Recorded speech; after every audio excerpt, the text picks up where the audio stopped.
We're starting this edition with our top focus. The Trump administration seems to lack clarity on their stance on India. In a fresh development, the White House advisor Peter Navarro has labelled the Ukraine conflict as Modi's war. He has claimed that India's purchase of discounted Russian oil has burdened American taxpayers, while also saying that India could get a 25% reduction in US tariffs if it stops buying Russian oil. Peter Navarro has referred to the conflict as influenced by India, saying the path to peace runs in part through New Delhi. While Navarro has largely maintained the same stance, his colleague, US Treasury Secretary Scott Bessent, seems to have gone back on his original stance and said that he's got hope for the relations between the two countries to come together eventually. The top Trump administration official has said that the India-US relationship is very complicated, but also added that he believes the two sides will eventually come together.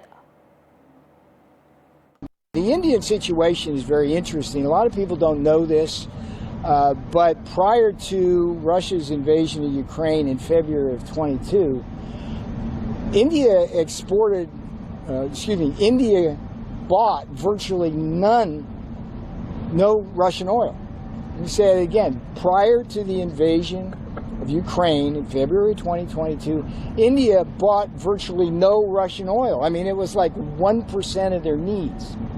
So the argument somehow now, as the percentage has gone up to like 30 and 35%, and then they make refined products, which they sell at premium prices into Europe, Africa, and Asia. It's strictly profiteering by the Indian refining industry, big oil. Now, think about India when you think about the tariffs we're putting in place. 25% because they cheat us on trade, 25% because of the Russian oil. I ask you this.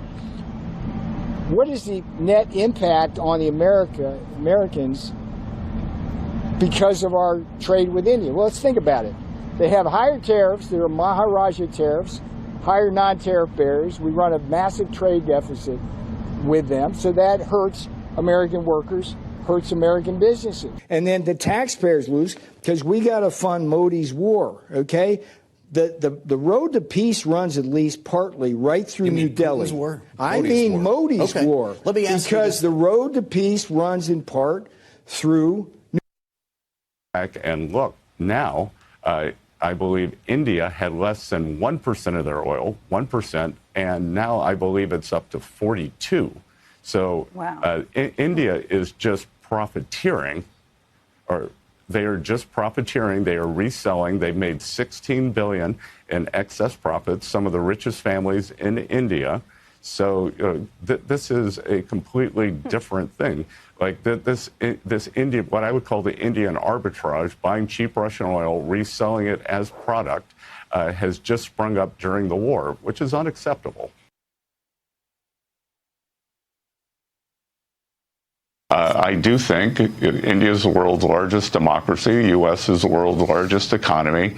I think at the end of the day, we will come together. I think a lot of it by the Indians has been performative. But I will tell you, the U.S. is the deficit country.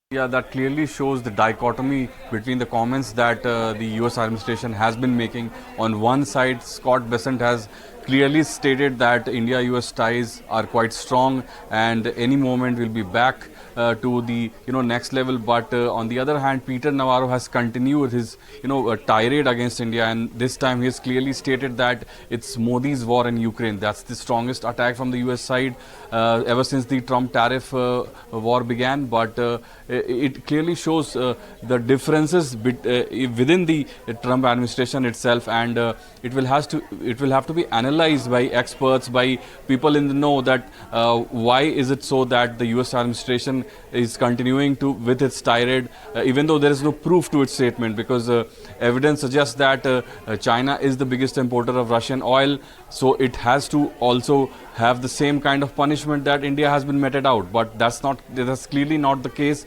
because India is facing one of the highest tariffs in the world at 50%.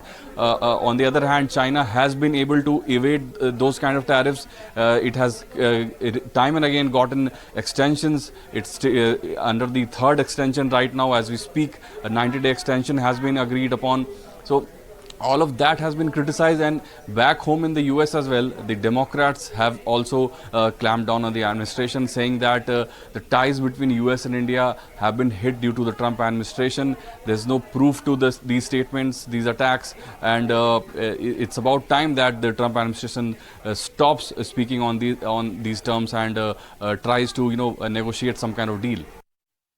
All right, even as this confusion continues to persist within the Trump administration on its stance on India, we're now learning the Democrats' U.S. House Foreign Affairs Committee has slammed President Donald Trump and his administration for singling out India over its purchase of Russian oil, even as China, one of Moscow's largest crude exporters, faces no such penalties. The Democrats have said that Trump's 50% tariffs on Indian imports are hurting Americans and sabotaging the US-India ties, which have been built over the past 2 decades of bipartisan efforts.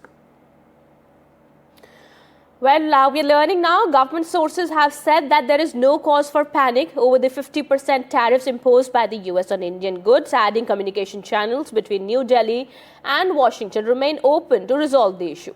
US Treasury Secretary Scott Bessent had also acknowledged that the bilateral trade relationship is very complicated, but said that at the end of the day, we will come together. Well, this is the latest that we're picking at the moment. Also, more information are coming in. The Trump administration aims to tighten the duration of visas for students, cultural exchange visitors, and members of the media as per a proposed government regulation. These changes are in direct response to the Trump administration's concerns about oversight and national security. Under the new framework, student and exchange visas would be capped at 4 years, while foreign journalists would be limited to 240 days with options for extension. For Chinese nationals on journalist visas, the cap would be even stricter at 90 days. Well, the biggest point of contention here would be the 4-year period that the US administration is talking about now. So they're saying that before the students who got into the US territory for studies, they could stay there for as long as they wanted, as long as they needed to complete their degree. But that won't be the case anymore. They will have a 4-year cap on that time, and they will have to exit the US territory after that. So this is the biggest change, and it's still in the proposal stage. It will have to be seen when it's actually implemented. But US administration has been quite swift when it comes to clamping down on immigration in the last few months. This is a part of a wider crackdown on immigration, particularly talking about students here now, and also other professionals such as journalists, physicians. So there will be a cap on journalists entering the US territory as well. 240-day cap is there at the moment. It will have to be formally recognized. So far it's still in the proposal stages. It will have to be seen how soon they actually go through with this. It's likely that they will most likely go through with this rule in the next 45 days to 60 days, what some reports are suggesting. But it will have wider implication because Asian continent, particularly India and China, provide a lot of these students to the US, and who go on to be qualified professionals, high-tech professionals in the US territory. So how the US, the wider industry is affected, that will also be analyzed, because the Asian population has been powering the US economy for decades now. So all of that will have to be seen.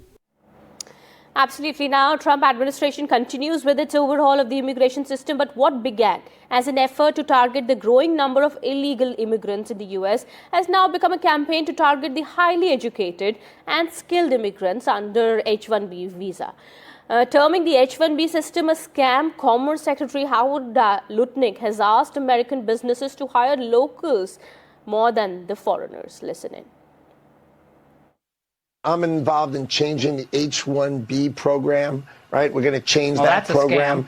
because that's terrible, right? We're going to change the green card. You know, we give green cards. The average American makes $75,000 a year, and the average green card recipient, $66,000. So we're taking the bottom quartile. Like, why are we doing that? That's why Donald Trump is going to change it.